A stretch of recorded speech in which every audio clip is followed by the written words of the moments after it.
Jadi waktu sholat itu bisa dikerjakan dari jam 12 malam sampai jam setengah 4 malam. Itu biasanya kita kerjakan bersama dengan sholat tahajud.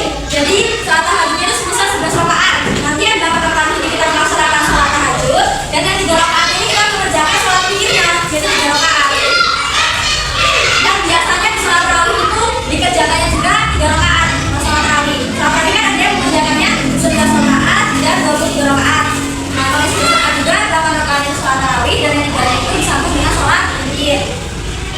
Nah, sholat witir itu ada 3. Yang pertama sholat witir 1 rakaat.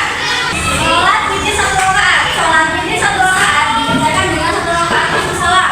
Jadi kita melaksanakan sholat sunnah dengan 1 rakaat sholat witir itu kita membaca tahiyat awal, tahiyat akhir, lalu kita salam. Bacaannya itu kita banyak dalam hati. Saya niat sholat sunnah 1 rakaat karena Allah Ta'ala. Yang kedua sholat witir 3 rakaat. Sholat witir dalam hati dapat dikerjakan 3 rakaat secara langsung tanpa tahiyat awal dan di akhir dengan salam. Jadi kalau kita mengerjakan sholat witir 3 rakaat